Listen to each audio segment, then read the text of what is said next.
What up, this is Rama Screen covering movies, TV, and entertainment, and here's my review of It Chapter 2. Hey, before you watch this review, please subscribe to my channel, press that like button, and ring that bell so you can get notified whenever I post new videos. And if you can help support this channel, please do so at patreon.com/ramascreen. That's patreon.com/ramascreen. Let's rock this. It Chapter 2 starts out strong with indication that it has the potential to be as terrifying as the previous chapter, because I gotta admit that the scares for the most part in this sequel are quite effective. But as the story progresses, the film gradually becomes repetitive and boring. You find yourself feeling like a hamster on a wheel, not really going anywhere. And the whole jumping back and forth between past and present is massively irritating. I usually don't mind movies that run 169 minutes long or more, but going into the second hour, It Chapter 2 got so tedious, my butt feels uncomfortable stuck in that tight theater seat. Welcome to the follow-up to the 2017 critically acclaimed and box office success, It, which is now one of the highest grossing horror films of all time, because every 27 years, evil revisits the town of Derry, Maine. It Chapter 2 reunites the Losers Club together, now that they're adults who've long since gone their separate ways, nearly 3 decades after the events of the first film. Jessica Chastain plays grown-up Beverly, James McAvoy plays grown-up Bill, Bill Hader plays grown-up Richie, Isaiah Mustafa plays grown-up Mike, Jay Ryan plays grown-up Ben, James Ranson plays grown-up Eddie, and Andy Bean plays grown-up Stanley.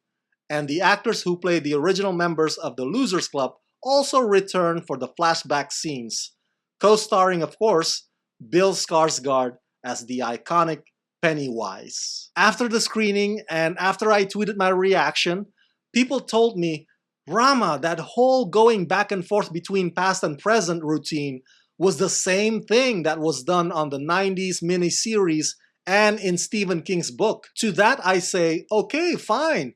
I guess in that respect, this installment follows the material faithfully. I mean, it's been a long while since the 90s miniseries anyway, so my recollection of it is blurry at best, and I've never read the book by Stephen King. But we all know that just because one thing works in one medium, it doesn't mean that it will also always work in another. Wolverine in the comic books shamelessly wears bright yellow, but looking exactly like that would never translate well live action on the big screen. That's why the movies did not do it that way. So as an installment, going back and forth in this one might please the fans of the book and the miniseries, but it will not please the fans of horror cinema because the impression it gives is, number one, these grown-ups who are supposed to be the stars of the story suddenly get shoved into the back seat while the kids take the wheel all over again. Secondly, you might argue that it's necessary to go through each and every one of them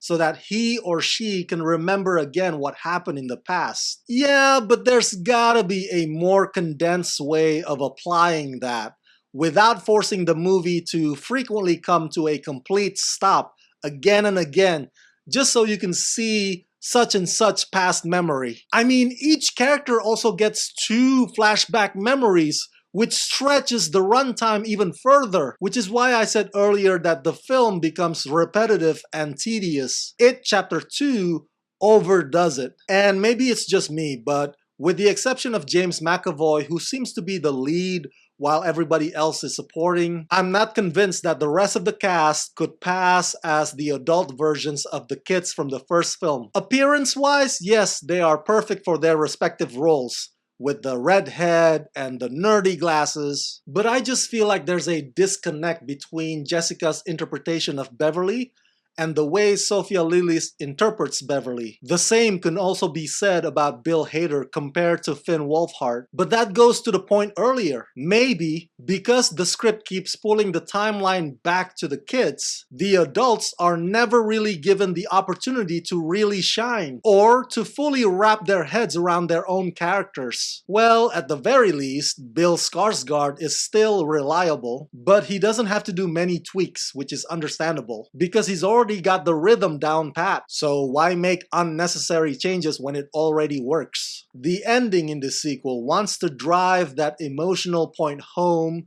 of friendship and grief and loss and what they mean to each other. But by that point, the lengthy detours and the constant distractions within this movie drain me of my energy and leave me exhausted and dozing off. I have never felt so relieved seeing the closing credits roll.